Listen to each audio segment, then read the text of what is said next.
নতুন পাঠ্যপুস্তক হাতে শিক্ষার্থীদের উচ্ছ্বাস, সব বই একসাথে দিতে না পারায় শিক্ষা উপদেষ্টার দুঃখ প্রকাশ। বদলে গেছে বাংলা ও সমাজ বই, নতুন করে যুক্ত হয়েছে বাংলাদেশের ইতিহাস। হাসিনার বিরুদ্ধে হত্যা, গণহত্যা 237 মামলা, বিচারের জন্য দেশে ফিরিয়ে আনার চেষ্টা চালিয়ে যাবে সরকার। ভবিষ্যতে বিনিয়োগকারীরা আসবেন তরুণদের মেধা দেখে, বললেন প্রধান উপদেষ্টা। বাণিজ্য মেলার উদ্বোধন। 628 শহীদ পরিবারকে আর্থিক সহায়তা জুলাই স্মৃতি ফাউন্ডেশনের, ব্যাংকে জমা 109 কোটি টাকা।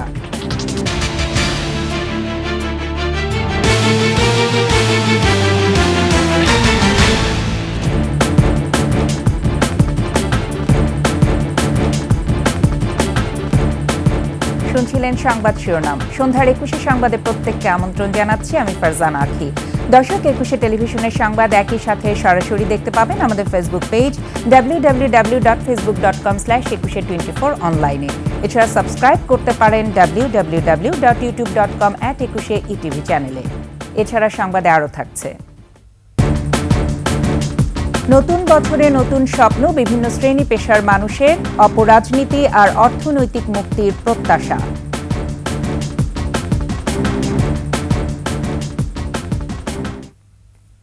বছরের প্রথম দিনেই নতুন বই পেয়ে আনন্দিত প্রাথমিক মাধ্যমিকের শিক্ষার্থীরা। স্কুলে স্কুলে বই নিতে সকাল থেকেই উৎসবের আমেজ। তবে বছরের প্রথম দিন বিতরণ করা হয়েছে কেবল 4টি শ্রেণীর বই। অভিভাবক ও শিক্ষকরা বলছেন, দ্রুতই বাকি বইগুলো তুলে দেয়া হবে কোমলমতিদের হাতে। আদিত্য মামুনের রিপোর্ট। 2025 শিক্ষাবর্ষে প্রাথমিক মাধ্যমিকের 10টি শ্রেণীর বই বিতরণে ব্যস্ত বিদ্যালয়গুলো। বছরের প্রথম দিনেই কোমলমতিদের আনাগোনায় মুখর শিক্ষা প্রতিষ্ঠান। বেলা 9টায় রাজধানীর আগারগাঁওয়ে শেরেবাংলা নগর বালক উচ্চ বিদ্যালয়ে এমন উৎসবের রং। উপলক্ষ নতুন বছরে নতুন বইয়ের ঘ্রাণে মাতবে শিক্ষার্থীরা। তবে প্রথম দিন বিতরণের জন্য বিদ্যালয়গুলোতে এসেছে কেবল 4টি শ্রেণীর পাঠ্য বই। প্রথম থেকে তৃতীয় শ্রেণীর বই যাচ্ছে কোমলমতিদের হাতে। তাই কেউ কেউ খুশি হলেও মন ভার অনেকেরই। বই পাইছি, বইটা পড়বো, অনেক বড় মানুষ হবো, ক্লাসে ফার্স্ট সেকেন্ড থার্ড হবো, এটা একটা বড় একটা বিষয় না। আজকে দেওয়ার কথা ছিল কিন্তু আসে নাই। মাধ্যমিকে কেবল 10ম শ্রেণীর শিক্ষার্থীরা পাচ্ছেন নতুন বই, তাও আবার 3 কপি করে। 10ম শ্রেণীর বইগুলো আপনার কাভার করা অনেকটা কঠিন হয়ে যাবে, যেহেতু এবার এসএসসি পরীক্ষা আমাদের, তো আমার কাছে সেটা খুব চ্যালেঞ্জ মনে হচ্ছে। একই চিত্র পার্শ্ববর্তী শেরেবাংলা নগর বালিকা উচ্চ বিদ্যালয়েরও। 3টা বই দিছে, বাংলা, ইংলিশ আর জেনারেল ম্যাথ। আমি তো বুঝেছিলাম যে জানুয়ারির 1 তারিখে বই পেয়ে যাব, কিন্তু এখন পর্যন্ত একটা বইও পাই না। কিছু কিছু শ্রেণীর ওরা পেয়েছে 1-2 বই, কিন্তু আমরা একটাও পাইনি। না, আমার একটু খারাপ লাগছে যে বইটা পেলে ভালো হতো। অভিভাবকরা বলছেন, একে তো নতুন শিক্ষাক্রম, তার উপর বই প্রাপ্তির বিলম্ব খানিক পিছিয়ে দিতে পারে শিক্ষার্থীদের। আমার মেয়ে ক্লাস 6-এ পড়ে, তো ওদের বই এখনো আসেন। আমার ছেলে আজকে বই পায় নাই, সেই জন্য আমারও একটু মন খারাপ আর আমার ছেলেরও মন খারাপ। আমার বাচ্চা ক্লাস 6-এ পড়ে, বইয়ের জন্য আসছি, এক বই পাইনি এখনো। তবে শিক্ষকদের দাবি, চলতি মাসেই ধাপে ধাপে হাতে উঠবে সব শ্রেণীর পাঠ্য বই। বই পাওয়া মাত্র আমরা বাচ্চাদের কাছে, ছাত্রদের কাছে বই দিয়ে দিব। 3টি ধাপে বই দিতে তো কিছুটা ক্ষতি অবশ্যই হবে, এটা মেনেও নিতে হবে আমাদের। এবছর 41 কোটি নতুন বই ছাপানোর কথা থাকলেও সময়ের অভাবে সব বই স্কুলগুলোতে পৌঁছাতে পারেনি পাঠ্যপুস্তক বোর্ড। 655 রকমের বইয়ের মধ্যে 150টিতে করা হয়েছে সংস্কার। তাই কিছুটা বিলম্ব হলেও ক্ষতি নেই বলে মনে করেন সবাই। আদিত্য মামুন, 21 টেলিভিশন, ঢাকা। এদিকে দেশের বেশ কয়েকটি জায়গায় প্রাথমিকের শিক্ষার্থী নতুন পাঠ্য বই পায়নি। খালি হাতে ফিরতে হয়েছে অনেক শিক্ষার্থীকে। কোনো কোনো জেলায় গেছে চাহিদার চেয়ে কম বই। প্রতিনিধিদের তথ্যচিত্রে ডেস্ক রিপোর্ট। নতুন বইয়ের ঘ্রাণ নিতে সকাল থেকেই দেশের বিদ্যালয়গুলোতে ভিড় জমায় ক্ষুদে শিক্ষার্থীরা। চট্টগ্রামে শিক্ষার্থীদের হাতে বই তুলে দেন শিক্ষা প্রতিষ্ঠানের প্রধানরা। প্রথম, দ্বিতীয় ও তৃতীয় শ্রেণীর সব বই দেয়া হলেও চতুর্থ ও পঞ্চম শ্রেণীর শিক্ষার্থীদের হাতে দেওয়া হয় বাংলা, ইংরেজি ও গণিত বই। ময়মনসিংহে অন্যান্য শ্রেণীর শিক্ষার্থীরা বই পেলেও চতুর্থ ও পঞ্চম শ্রেণীর শিক্ষার্থীরা বাড়ি ফেরেন বই না পাওয়ার হতাশা নিয়ে। বরিশাল বিভাগের 6 জেলায় 6,244টি প্রাথমিক বিদ্যালয়ের প্রায় 50,000 বইয়ের বিপরীতে বই পেয়েছে 17,79,007টি। মাধ্যমিক পর্যায়ের 1,57,13,000 বইয়ের চাহিদার বিপরীতে বই পেয়েছে 45 লাখ। রাজশাহীতেও চাহিদা অনুযায়ী বই না পাওয়ায় হতাশ শিক্ষক শিক্ষার্থীরা। বিভাগে প্রাথমিক ও মাধ্যমিকে বইয়ের চাহিদা 4,14 লাখ। নতুন বছরের প্রথম দিন বই না পেলে আসলে সবারই খারাপ লাগে, এটা স্বাভাবিক। তবে স্কুল থেকে জানিয়েছে যে বই পাওয়ার সাথে সাথে আমাদেরকে জানানো হবে এবং সাথে সাথেই বই দেওয়া হবে। সাভারে বই বিতরণের কোনো উৎসব না থাকলেও নতুন বই হাতে পেয়ে উচ্ছ্বসিত শিক্ষার্থীরা। নতুন বই পেয়েছি, অনেক ভালো লাগছে, মনোযোগ দিয়ে পড়ব। গাজীপুরে লাল ফিতায় বেঁধে শিক্ষার্থীদের হাতে দেওয়া হয় নতুন বই। নাটোরে প্রথম, দ্বিতীয় ও তৃতীয় শ্রেণীর শিক্ষার্থীদের হাতে তুলে দেওয়া হয় বই। তবে চতুর্থ ও পঞ্চম শ্রেণী সহ মাধ্যমিকের শিক্ষার্থীরা পাননি নতুন বইয়ের স্বাদ। বই পেয়ে আমি খুব খুশি হয়েছি, এই বই পড়তে আমার খুব ভালো লাগছে। এছাড়া সিরাজগঞ্জ, মাদারীপুর, নীলফামারী, ঠাকুরগাঁও, নেত্রকোনা সহ দেশের প্রত্যেকটি বিদ্যালয়ে শিক্ষার্থীদের হাতে তুলে দেওয়া হয় নতুন বছরের নতুন বই। খুরশিদ আলম মুকুল, ডেস্ক রিপোর্ট, 21 টেলিভিশন। দেশের সব প্রান্তের শিক্ষার্থীর হাতে একযোগে নতুন বই তুলে দিতে না পারায় দুঃখ প্রকাশ করেছেন শিক্ষা উপদেষ্টা ওয়াহিদউদ্দিন মাহমুদ। আন্তর্জাতিক মাতৃভাষা ইনস্টিটিউটে বছরের প্রথম দিনে নতুন পাঠ্য বইয়ের অনলাইন ভার্সন উদ্বোধন অনুষ্ঠানে বিপরীতমুখী শক্তির অনেক ষড়যন্ত্র মোকাবেলা করতে হয় বলেও জানান তিনি। মাহতাব মিনহাজের প্রতিবেদন। বছরের প্রথম দিনে নতুন বইয়ের ঘ্রাণে মাতোয়ারা শিশু কিশোর। নতুন বই হাতে পেয়ে তৃপ্তির হাসি তাদের মুখে। তবে শিক্ষার্থীদের হাতে বছরের প্রথম দিনে মাত্র 6 কোটি বই দেওয়া সম্ভব হয়েছে। বাকি 34 কোটি বই দিতে পার হয়ে যেতে পারে ফেব্রুয়ারি মাস। তাই শিক্ষার্থীদের সুবিধার্থে উদ্বোধন করা হয়েছে পাঠ্য বইয়ের অনলাইন ভার্সন। এতে এনসিটিবির ওয়েবসাইট থেকে বইয়ের পিডিএফ কপি পাবে শিক্ষার্থীরা। শিক্ষার্থীদের হাতে সঠিক সময়ে বই দিতে না পারায় উদ্বোধনী অনুষ্ঠানে অভিভাবক ও শিক্ষার্থীদের কাছে দুঃখ প্রকাশ করেন শিক্ষা উপদেষ্টা। আমাদের বইগুলো ছাত্রছাত্রীদের হাতে যে এখনই সব দিতে পারা গেল না, এজন্য আমি তাদের অভিভাবকদের কাছে এবং তাদের কাছে আমার আন্তরিকভাবে আমার দুঃখ প্রকাশ করছি। তবে এইটুকু সান্ত্বনা যে যখন বইগুলো পাবে তোমরা কমলমতি ছাত্রছাত্রীরা, সেই বইগুলা আগের থেকে সুন্দর দেখাবে এবং বছরের মাঝখানে পাতাগুলো ছিঁড়ে যাবে না। অনুষ্ঠানে জাতীয় শিক্ষাক্রম ও পাঠ্যপুস্তক বোর্ডের চেয়ারম্যান জানান, মাত্র 2.5 মাসে 441টি বই পরিমার্জন করা হয়েছে। আমরা মাত্র 2.5 মাসের মধ্যে প্রায় 441টি বই আমরা পরিমার্জন করেছি। এগুলো অনলাইনে আজকে উদ্বোধন হবে। 41 কোটি বইয়ের সবই এবার দেশে প্রিন্ট করা হয় বলে জানান মাধ্যমিক ও উচ্চশিক্ষা বিভাগের সিনিয়র সচিব। 41 কোটি বই এর একটি উল্লেখযোগ্য পরিমাণ আমাদের দেশের বাইরে প্রিন্ট হতো। আমরা এই সরকার এই বছর সম্পূর্ণ বই এদেশে বাংলাদেশে আমরা প্রিন্ট করছি। মাদ্রাসা ও কারিগরি শিক্ষা বিভাগের সচিব বলেন, মাদ্রাসা শিক্ষাকে যুগোপযোগী করতে নেওয়া হচ্ছে নানা পদক্ষেপ। মাদ্রাসা শিক্ষাকে যুগোপযোগী করতে এবং শিক্ষকগণের পেশাগত উন্নয়ন নিশ্চিত করতে আমাদের অনেক পরিকল্পনা বাস্তবায়িত হচ্ছে। অনুষ্ঠানে এমপিওভুক্ত শিক্ষক কর্মচারীদের বেতন ভাতার সরকারি অংশ, অবসর ও কল্যাণ সুবিধা ইলেকট্রনিক ফান্ড ট্রান্সফার সিস্টেম বা ইএফটিতে বিতরণেরও উদ্বোধন করা হয়। মাহতাব মিনহাজ, 21 টেলিভিশন, ঢাকা। প্রাথমিক মাধ্যমিকের 41 কোটির বিশাল সংখ্যার বই নিয়ে পাঠ্যপুস্তক বোর্ড প্রত্যাবর্তন করেছে 2012 সালের সিলেবাসে। বাদ গেছে সৃজনশীল অধ্যায়, বদলে গেছে প্রায় সব শ্রেণীর বাংলা সমাজ বই। নতুন করে যুক্ত হচ্ছে বাংলাদেশের ইতিহাসও। আদিত্য মামুনের আরেকটি রিপোর্ট। 2025 শিক্ষাবর্ষে প্রাথমিক মাধ্যমিক শ্রেণীর শিক্ষাক্রমে এসেছে বড়সড় পরিবর্তন। প্রচ্ছদ থেকে শুরু করে পাঠ্য সবকিছুতেই আছে সংস্কারের ছোঁয়া। বদল আনা হয়েছে পাঠের ধরনেও। কি আছে নতুন বইগুলোতে আর কি বা ধরা দিচ্ছে ভিন্নভাবে, এমন সিদ্ধান্তকে কিভাবেই বা দেখছেন শিক্ষার্থীরা? আমাদের হচ্ছে ক্লাস 6 এর সেকেন্ড পেপার ছিল না, ইংলিশ সেকেন্ড পেপার, বাট এই বছর আছে।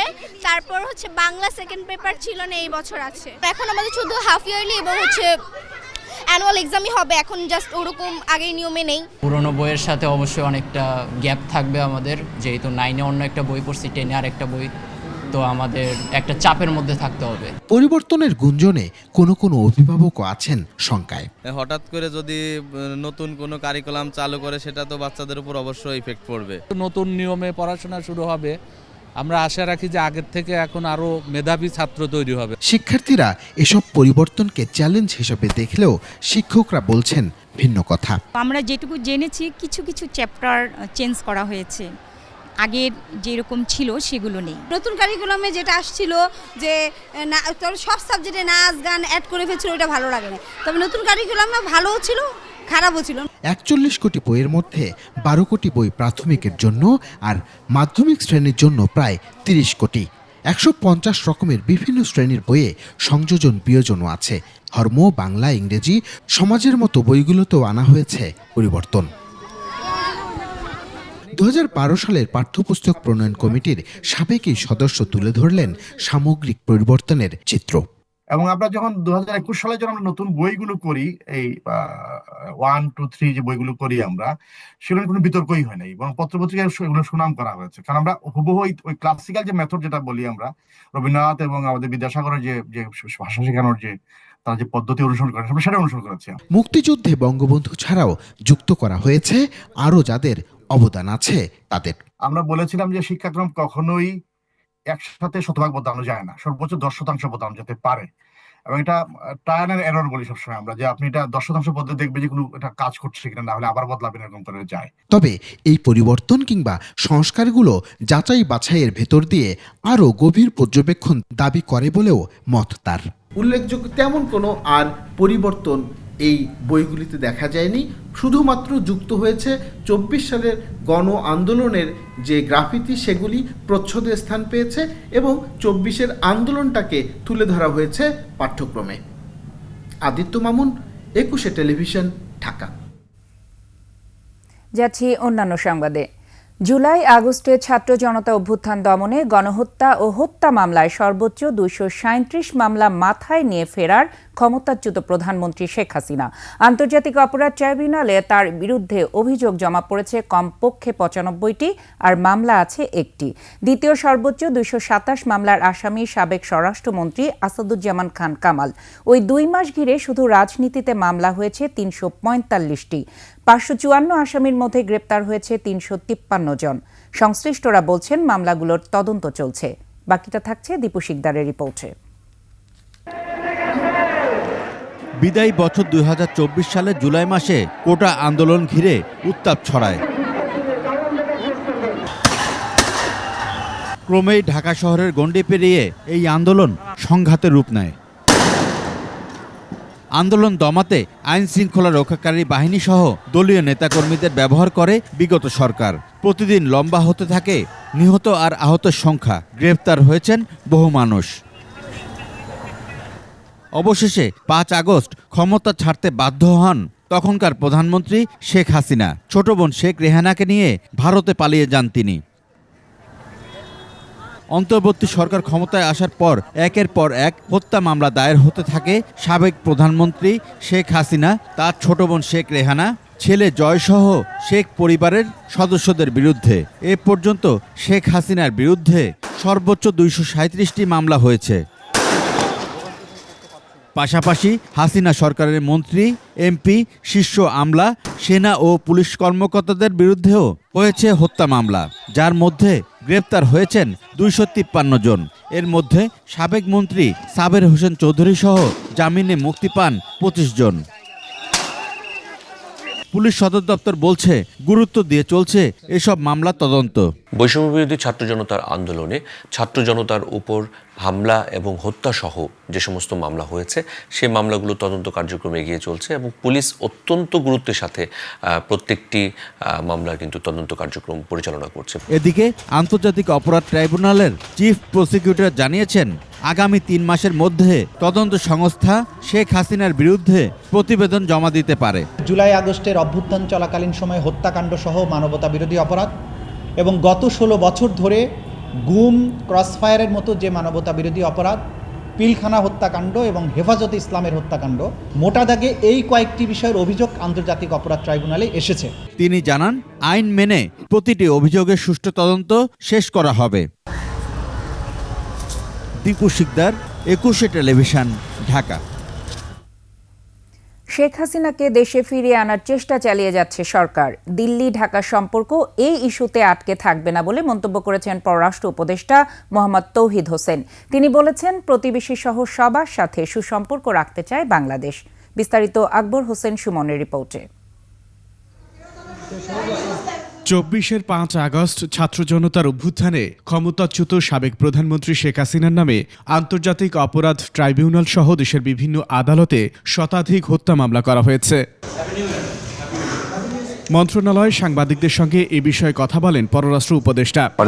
যদি ফেরত আনতে না পারেন, ভারতকে আপনি আনুষ্ঠানিক চিঠি লিখেছেন, কোনো জবাব পাননি, তাহলে কি আসলে ঢাকা দিল্লি রিলেশন? না, দেখুন আমি মনে করি যে দুটো পাশাপাশি চলবে, কারণ এটা হলো একটা ইস্যু, কিন্তু আমাদের আরো অনেক স্বার্থের ইস্যু আছে দুই পক্ষেরই, আমরা সেগুলি নিয়ে পাশাপাশি আগাবো। ভারতের সঙ্গে গঙ্গা চুক্তি নবায়নের কারিগরি কাজ চলছে বলে জানান পররাষ্ট্র উপদেষ্টা। আমরা আমাদের প্রতিবেশীর সাথেও ভালো সম্পর্ক চাই, মার্কিন যুক্তরাষ্ট্রের সাথে আমরা ভালো সম্পর্ক চাই, চীনের সাথেও ভালো সম্পর্ক চাই, কারণ আমাদের স্বার্থ আছে প্রতিটি ক্ষেত্রেই ভালো সম্পর্ক রাখার ক্ষেত্রে। এবং আমি বিশ্বাস করি যে যাদের কথা বললাম তাদেরও স্বার্থ নিহিত আছে ভালো সম্পর্কের মধ্যেই। এ মাসে দ্বিপাক্ষিক সফরে চীনে যাওয়ার কথা জানান উপদেষ্টা তৌহিদ হোসেন। এই তিন দেশের সাথে সম্পর্ক আমাদের গুরুত্বপূর্ণ। আকবর হোসেন সুমন, 21 টেলিভিশন, ঢাকা। সরকার শেখ হাসিনাকে উপস্থিত রেখেই তার বিচার করতে চায় বলে জানিয়েছেন বন ও পরিবেশ উপদেষ্টা সৈয়দা রিজওয়ানা হাসান। সচিবালয়ে সাংবাদিকদের প্রশ্নের উত্তরে আওয়ামী লীগ নির্বাচনে অংশগ্রহণের বিষয়টি নির্বাচন কমিশনের সিদ্ধান্ত বলে জানান তিনি। আইনি প্রক্রিয়ার অংশ হিসাবে শেখ হাসিনাকে ফেরত চাওয়ার চিঠি পাঠানো হয়েছে। এখন ফেরত চাওয়ার ব্যাপারে আমরা আমাদের অবস্থান স্পষ্ট করেছি এবং ভারতের সাথে আমাদের একটা চুক্তি আছে, সেটাও আমরা বলেছি, সেখানে একটা ব্যতিক্রম আছে, সেটাও আমরা বলেছি। আমরা চাইব উপস্থিতিতে বিচার করতে, যদি উপস্থিতিতে বিচার না হয় তাহলে যেভাবে করে বিচার প্রক্রিয়া করতে হয় সেভাবেই করব। এদিকে 2025 সালের মধ্যে শেখ হাসিনা সহ বড় অপরাধীদের বিচার শেষ করার আশা জানিয়েছেন চিফ প্রসিকিউটর তাজুল ইসলাম। আন্তর্জাতিক অপরাধ ট্রাইব্যুনালে সাংবাদিকদের সাথে মতবিনিময়ে তিনি বলেন, জুলাই আগস্টের গণহত্যার তদন্ত কাজ চলছে, তদন্ত শেষ হলেই বিচার শুরু হবে। 2025 সাল যেন বাংলাদেশের জন্য একটা সুবর্ণ ইতিহাসের বছর হয় এবং এইটার মধ্য দিয়ে, এই বছরের মধ্য দিয়ে যে বড় বড় অপরাধী আছে, যে বড় বড় অপরাধ আছে, সেগুলোর বিচার প্রক্রিয়ার একটা সমাপ্তি ঘটানো যায়। আমরা যে আশাবাদের কথা বলেছি যে 2025 হবে বিচারের বছর এবং আমরা চেষ্টা করব 2025 সালের মধ্যে এই বিচার প্রক্রিয়াগুলোর একটা শুভ সমাপ্তি ঘটানোর জন্য। বিএনপির ভারপ্রাপ্ত চেয়ারম্যান তারেক রহমান বলেছেন, যারা জনগণের আদালতের মুখোমুখি হতে ভয় পায় তারাই নির্বাচন আয়োজন নিয়ে বাধা তৈরি করতে চায়। ছাত্রদলের প্রতিষ্ঠা বার্ষিকীর অনুষ্ঠানে তিনি একথা বলেন। রাজনৈতিক দলগুলো এখন জনগণের সামনে যার যার দলীয় আদর্শ কর্মসূচি উপস্থাপন করবে, জনগণের সমর্থন আদায়ের চেষ্টা করবে। এটি গণতান্ত্রিক রীতি। রাষ্ট্র, রাজনীতি এবং রাজনৈতিক দলের গুণগত পরিবর্তনের জন্য সংস্কার এবং নির্বাচন উভয়ই প্রয়োজন। শুরু হলো মাসব্যাপী 29তম ঢাকা আন্তর্জাতিক বাণিজ্য মেলা। পূর্বাচলের বাংলাদেশ চায়না ফ্রেন্ডশিপ এক্সিবিশন সেন্টারে মেলার উদ্বোধন করেন প্রধান উপদেষ্টা ডক্টর মোহাম্মদ ইউনূস। উদ্বোধনকালে তিনি বলেন, দেশের বাণিজ্য সম্প্রসারণ এবং বিনিয়োগ আকর্ষণে বাণিজ্য মেলা গুরুত্বপূর্ণ ভূমিকা রাখতে পারে। এ সময় উপজেলা পর্যায়েও বাণিজ্য মেলা আয়োজনের তাগিদ দেন তিনি। এবার ফার্নিচারকে প্রোডাক্ট অব দ্য ইয়ার ঘোষণা করেন প্রধান উপদেষ্টা। বিস্তারিত জানাচ্ছেন নাহিদ সিরাজি নিম্মি। যার প্রতিফলন দেখা গেছে। পর্দা উঠল 29তম ঢাকা আন্তর্জাতিক বাণিজ্য মেলার। পূর্বাচলের বাংলাদেশ চায়না ফ্রেন্ডশিপ এক্সিবিশন সেন্টারে মেলা উদ্বোধন করেন অন্তর্বর্তী সরকারের প্রধান উপদেষ্টা ডক্টর মোহাম্মদ ইউনূস। ইংরেজি বছরের প্রথম দিনেই যে আমরা একটা বিরাট সুযোগ পেলাম একসঙ্গে একত্র হওয়া। উদ্বোধনী বক্তব্যে প্রধান উপদেষ্টা বলেন, রপ্তানি প্রসার ও উৎপাদনমুখী কর্মকাণ্ড বেগবান করতে বাণিজ্য মেলা গুরুত্বপূর্ণ ভূমিকা রাখবে। এ সময় উপজেলা পর্যায়েও বাণিজ্য মেলা আয়োজনের পরামর্শ দেন তিনি। উপজেলায় প্রতিযোগিতা হবে, প্রত্যেক উপজেলা থেকে 3 জন 4 জন যা আপনারা বিচার করেন আসবে, তাদের জায়গা পাবে, তাদের সমস্ত খরচ সরকার বহন করবে। ভবিষ্যতে দেশে বিনিয়োগকারীরা আসবেন তরুণদের মেধা দেখে। তারুণ্য নির্ভর সেই মেলাই হবে আসল বাণিজ্য মেলা। ভবিষ্যতের মেলা সারা দেশ জুড়ে হবে, জায়গায় জায়গায় হবে, এবং এটা হলো চূড়ান্ত মেলা। সবাই আসবে, দেখতে আসবে, বুঝতে আসবে, শিখতে আসবে, বিনিয়োগ করতে আসবে। এখানে যারা দেখতে আসবে তাদের অর্ধেকাংশ হলো যারা বিনিয়োগ করতে চায়, সঙ্গী খুঁজতেছে কোন ব্যবসাটা সে ধরবে। উদ্বোধন শেষে মেলা পরিদর্শন করেন প্রধান উপদেষ্টা ডক্টর মোহাম্মদ ইউনূস। মেলায় জুলাই গণ অভ্যুত্থানকে প্রাধান্য দিয়ে থাকছে জুলাই চত্বর, ৩৬ চত্বর ও তারুণ্যের প্যাভিলিয়ন। নাহিদ সিরাজি নিম্মি, ২১ টেলিভিশন, ঢাকা। সময় হলো বিরতির। যখন ফিরছি তখন অন্যান্য খবরের সঙ্গে আরও যা থাকবে। বেক্সিমকোর 3 প্রতিষ্ঠানের স্বতন্ত্র পরিচালক নিয়োগ দিল বিএসইসি।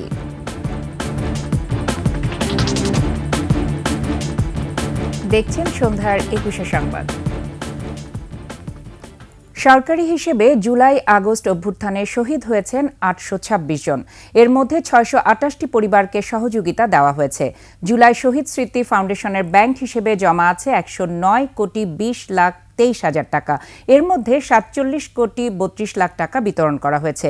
সংবাদ সম্মেলনে ফাউন্ডেশনের সাধারণ সম্পাদক সার্জিস আলম জানান, নিহত ও আহতদের পরিবারের সহযোগিতায় স্বচ্ছতা নিশ্চিত করতে চিকিৎসাপত্রে চিকিৎসকদের সত্যায়ন বাধ্যতামূলক করা হয়েছে।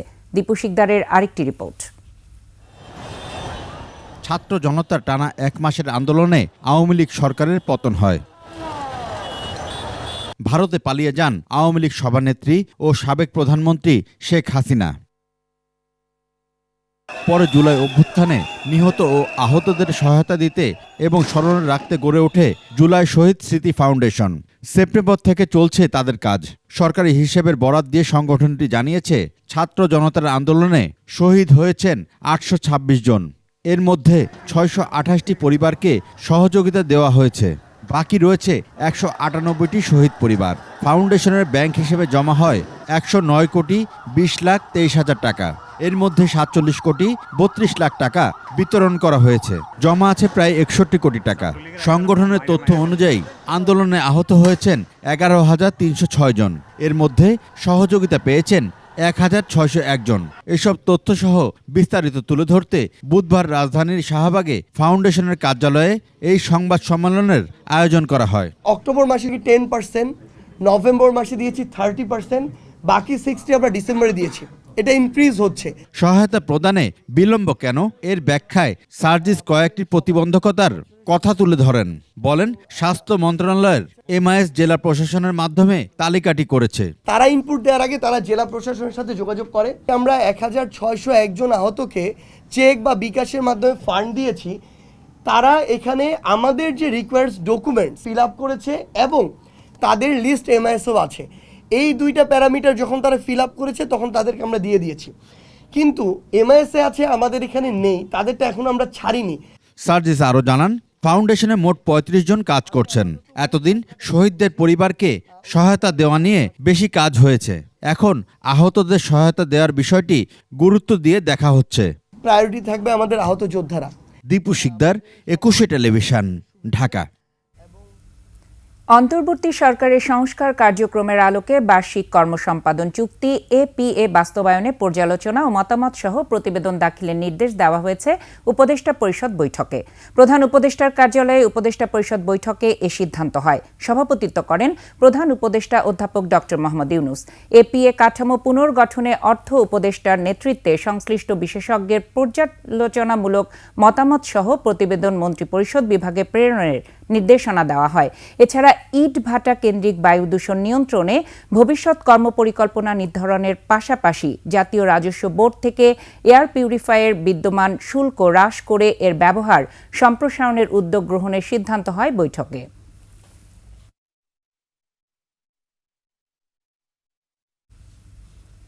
বেক্সিমকো গ্রুপের 3 প্রতিষ্ঠানে 25 জন স্বতন্ত্র পরিচালক নিয়োগ দিয়েছে পুঁজিবাজার নিয়ন্ত্রক সংস্থা বিএসইসি। এর মধ্যে বেক্সিমকো লিমিটেডের 9 জন, বেক্সিমকো ফার্মাসিউটিক্যালসে 9 জন ও শাইনপুকুর সিরামিক্স লিমিটেডের 7 জন স্বতন্ত্র পরিচালক নিয়োগ দেওয়া হয়েছে। পুঁজিবাজারে বিনিয়োগকারীদের স্বার্থ রক্ষার্থে এবং উদ্ভূত সার্বিক পরিস্থিতি বিবেচনায় তালিকাভুক্ত এই 3 কোম্পানিতে স্বতন্ত্র পরিচালক নিয়োগ করা হয়েছে বলে বিএসইসির আদেশে বলা হয়েছে। বাংলাদেশ সিকিউরিটিজ অ্যান্ড এক্সচেঞ্জ কমিশনের নতুন সিদ্ধান্তের কারণে বেক্সিমকো গ্রুপের এই 3 কোম্পানিতেই স্বতন্ত্র পরিচালকরা পর্ষদে সংখ্যাগরিষ্ঠ হবেন। এই হিসেবে পরিচালনা পর্ষদের যে কোনো সিদ্ধান্তে গুরুত্বপূর্ণ প্রভাব রাখতে পারবেন স্বতন্ত্র পরিচালকরা।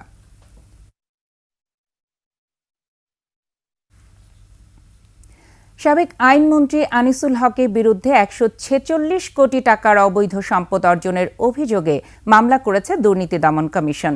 এছাড়াও 29টি ব্যাংক হিসেবে 349 কোটি 15,21,582 টাকা লেনদেন করেছেন।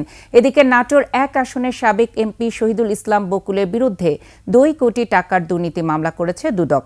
তার মোট 29 কোটি টাকার বেশি ব্যাংকে অবৈধ লেনদেনের হিসাব পেয়েছে দুদক। দুদক উপপরিচালক জানান, সরকারি কর্মকর্তা ও কর্মচারীদের দ্বৈত নাগরিকত্ব তথ্য চেয়ে পাসপোর্ট অফিস, স্বরাষ্ট্রমন্ত্রী, বাংলাদেশ পুলিশ সদর দপ্তরে চিঠি পাঠানো হয়েছে।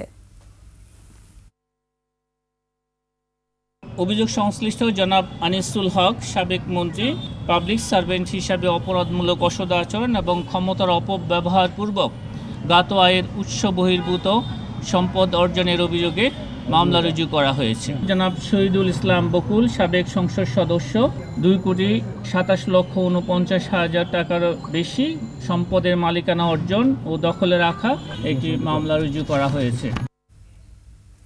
সব দলের মতামত না নিলে সংস্কার টেকসই হবে না বলে মন্তব্য করেছেন জাতীয় পার্টির চেয়ারম্যান জি.এম. কাদের।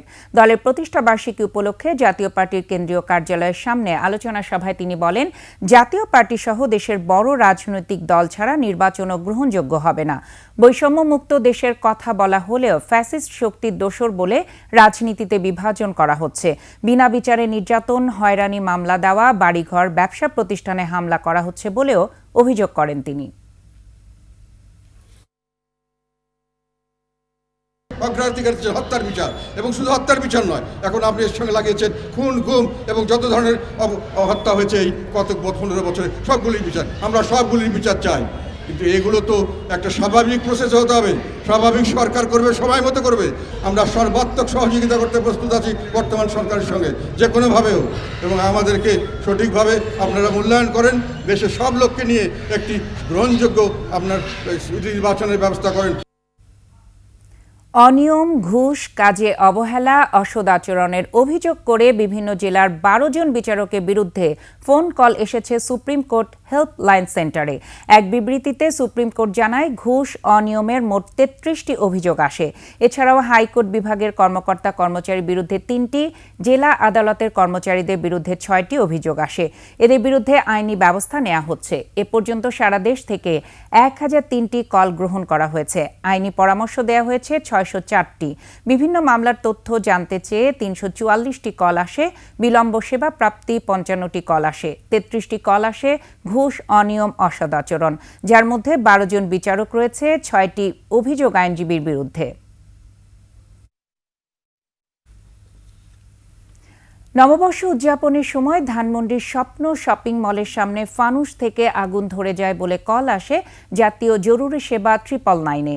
জরুরি সেবা থেকে টিম যাওয়ার আগে স্থানীয় লোকজন আগুন নিভিয়ে ফেলে। বুধবার নববর্ষ 2025 সাল উদযাপনে শব্দদূষণ ও আগুনের অভিযোগে মোট 1185টি কল এসেছে জাতীয় জরুরি সেবা 999-এ।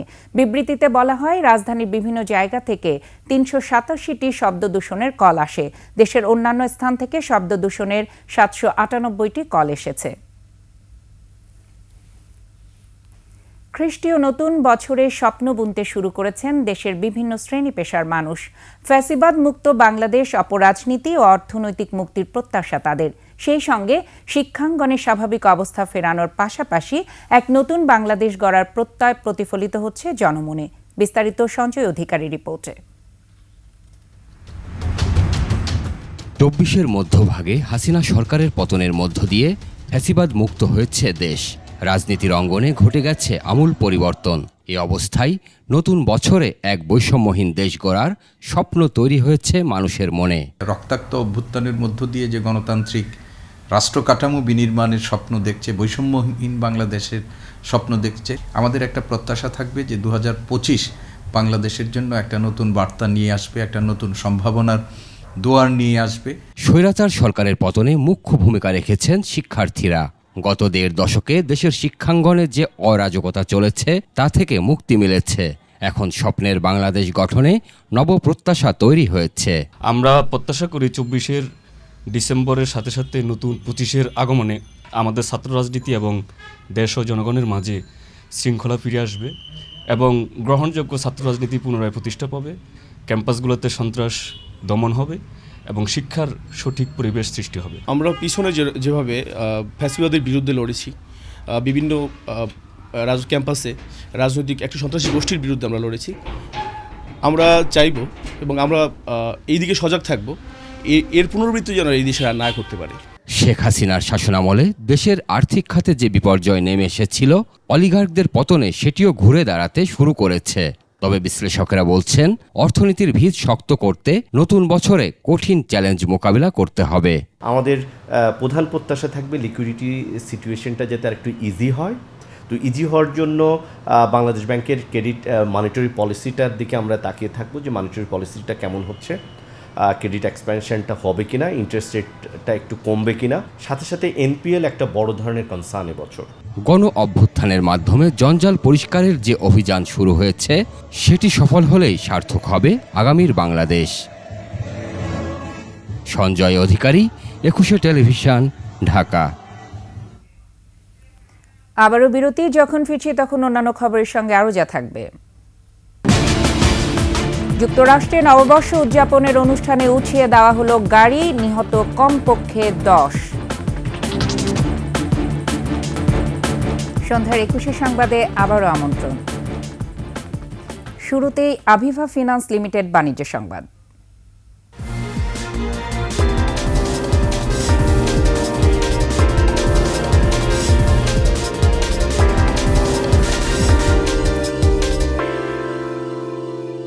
নতুন বছরের প্রথম কর্মদিবসে ইংরেজি বর্ষবরণ এবং ব্যবসায়িক কার্যক্রমের উদ্বোধন করেছে আকিস তাকাফুল লাইফ ইন্স্যুরেন্স। রাজধানীর পান্থপথে আকিস ফুড অ্যান্ড বেভারেজের কার্যালয়ে এর উদ্বোধন করেন প্রতিষ্ঠানটির চেয়ারম্যান শেখ শামীম উদ্দিন।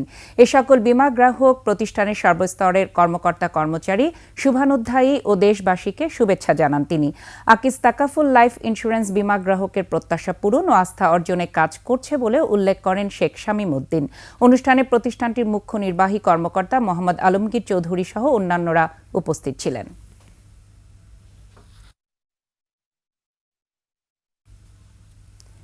কর্মীদের জন্য ক্যান্সার ট্রিটমেন্ট সাপোর্ট পলিসি শুরু করতে যাচ্ছে সুপারস্টার গ্রুপ। রাজধানীর তেজগাঁওয়ে এসএসজি সেন্টার সুপারস্টার গ্রুপের প্রতিষ্ঠাতা মোহাম্মদ ইব্রাহিমের স্মৃতির প্রতি শ্রদ্ধা নিবেদনে এ কার্যক্রমের উদ্বোধন করা হয়। এই পলিসির মাধ্যমে দেশে বিদেশে চিকিৎসায় নির্ধারিত সীমার মধ্যে আর্থিক সহায়তা প্রদান করবে প্রতিষ্ঠানটি। ভিন্নধর্মী এই পদক্ষেপটি পরিচালিত হবে মোহাম্মদ ইব্রাহিম ক্যান্সার কেয়ার ফাউন্ডেশনের অধীনে। এই উদ্যোগের মাধ্যমে প্রতিষ্ঠানটির ক্যান্সার আক্রান্ত কর্মীদের সহযোগিতা করবে এসএসজি।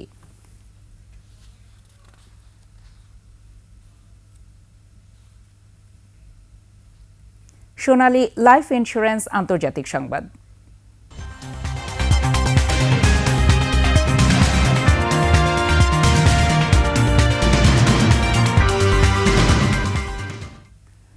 যুক্তরাষ্ট্রের নিউ অরল্যান্সে নববর্ষের অনুষ্ঠানে গাড়ি চাপায় 10 জন নিহত, 30 জন আহত হয়েছে। লুইজিয়ানা অঙ্গরাজ্যের নিউ অরলিন্স শহরের জনপ্রিয় পর্যটন এলাকায় মানুষের ভিড়ের মধ্যে গাড়ি উঠিয়ে দেওয়া হয়েছে। নিউ অরলিন্সের জরুরি পরিস্থিতি প্রস্তুতি প্রোগ্রাম এক বিবৃতিতে জানিয়েছে, একটি গাড়ি ক্যানাল অ্যান্ড বুরবন স্ট্রিটে বড় একটি জনসমাগমের মধ্যে উঠিয়ে দেওয়া হয়। চালক লাফ দিয়ে নেমে একটি আগ্নেয়াস্ত্র দিয়ে গুলি ছোড়া শুরু করে। এ সময় হতাহতের ঘটনা ঘটে। আহতদের স্থানীয় হাসপাতালে ভর্তি করা হয়েছে। ফ্রেঞ্চ কোয়ার্টার নামে পরিচিত ওই এলাকায় খ্রিস্টীয় নতুন বছর উদযাপনে বহু মানুষ সমবেত হয়েছিলেন। 2025 সালে যাত্রা শুরু বিশ্বে। ঘড়ির কাঁটা 12টা পার হতেই রঙিন আলোক ছটায় ঝলমলে হয়ে ওঠে বিভিন্ন দেশের রাতের আকাশ। উল্লাসে মাতে কোটি কোটি মানুষ। প্রশান্ত মহাসাগরীয় অঞ্চলের দেশ কিরিবাতি থেকে শুরু, এরপর একে একে বিশ্বের নানা প্রান্তের মানুষ উৎসব আয়োজনে বরণ করে নেয় নতুন বছরকে। বিস্তারিত দুলি মল্লিকের ডেস্ক রিপোর্টে। নিউ ইয়র্কের টাইমস স্কোয়ারে 100 বছরের ঐতিহ্যবাহী বর্নিল ক্রিস্টাল বলের দিকে তাকিয়ে আছে 10 লাখেরও বেশি মানুষ। বর্ষবরণের ক্ষণগণনা শুরু। বল ড্রপের মধ্য দিয়ে নতুন বছরকে স্বাগত জানায় লাখ লাখ মানুষ। লন্ডনে বিগ বেন ঘড়ির ঘণ্টা ধ্বনি জানান দেয় নতুন বছরের আগমন বার্তা। এরপর টেমস নদীর তীরে লন্ডন আইকে ঘিরে শুরু হয় মনোমুগ্ধকর আতশবাজি উৎসব।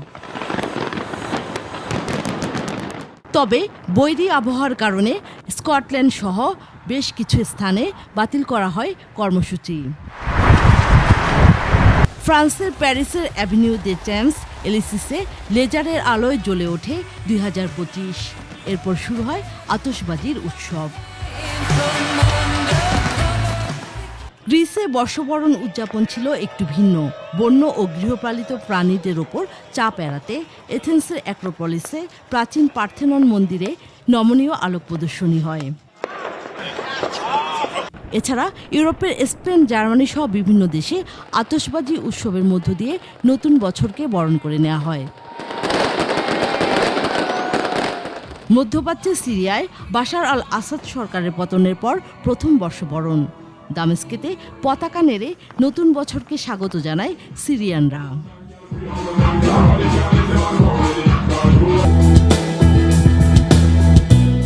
এর আগে এশিয়ার দেশগুলোতে চলে বর্ষবরণের পালা। চীনের বেইজিংয়ে লণ্ঠন উড়িয়ে ও ঐতিহ্যবাহী নাচে গানে নতুন বছরকে বরণ করা হয়। বর্ণিল আলোক ছটায় রঙিন হয়ে ওঠে হংকং, থাইল্যান্ড সহ এশিয়ার বিভিন্ন দেশের আকাশ।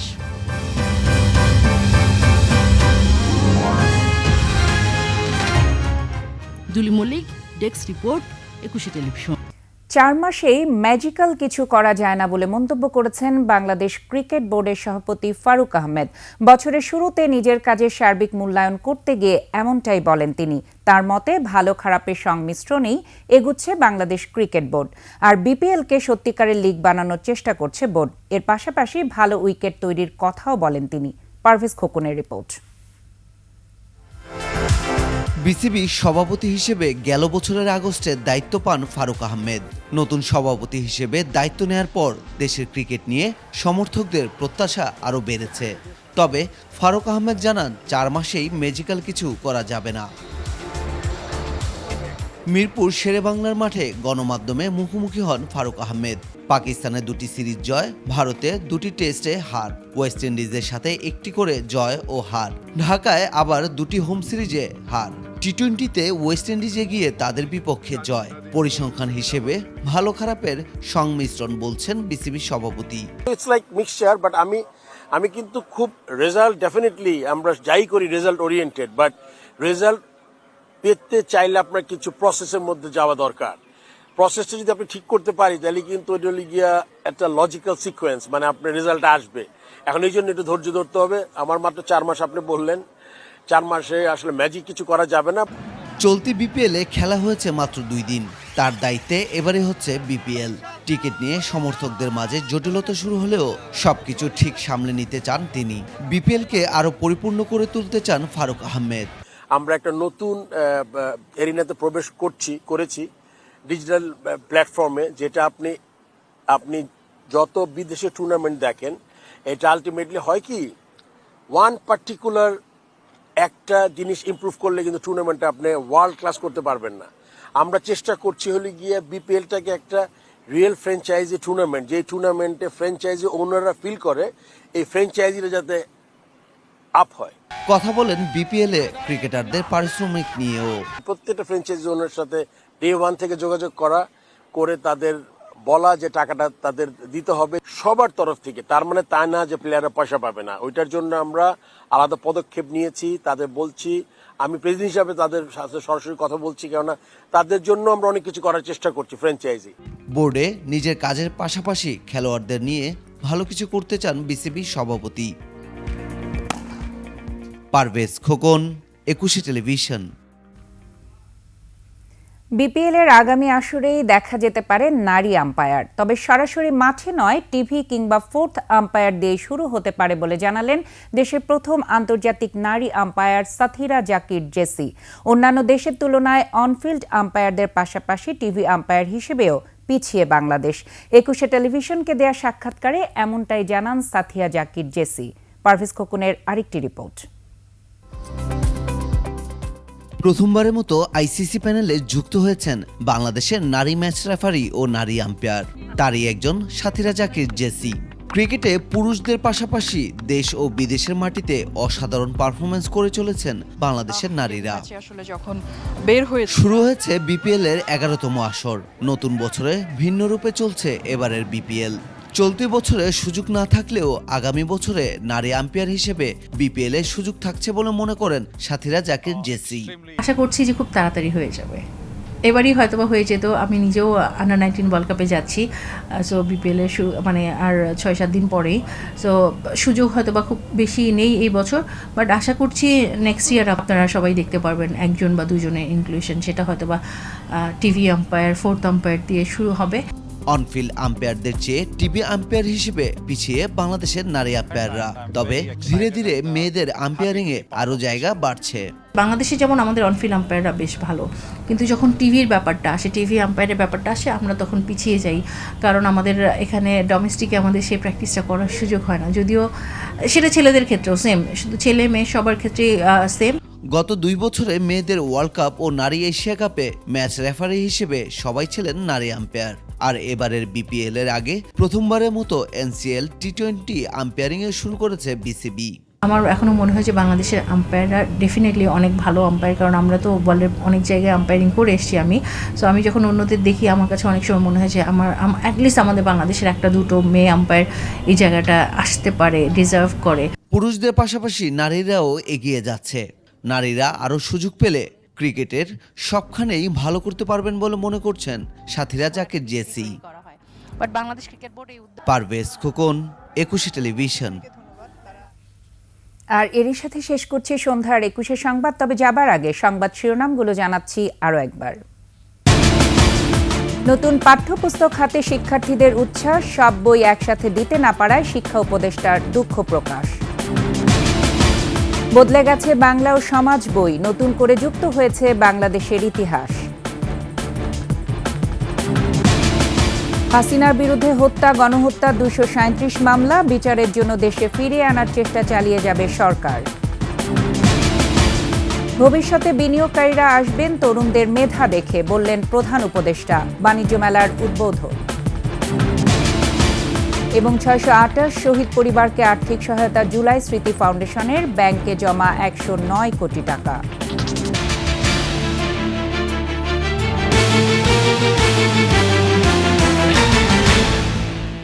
সর্বশেষ সংবাদ জানতে ডায়াল করুন 2021 নম্বরে, আর ভিজিট করুন 21-tv.com এই ওয়েবসাইটে। ফেসবুকে ভিজিট করতে পারেন www.facebook.com/2124 অনলাইনে। এছাড়া সাবস্ক্রাইব করতে পারেন www.youtube.com/21etv চ্যানেলে। এতক্ষণ সঙ্গে থাকার জন্য ধন্যবাদ। পরবর্তী সংবাদ রাত 9টায় দেখার আমন্ত্রণ রইল। 21-এর সাথেই থাকুন।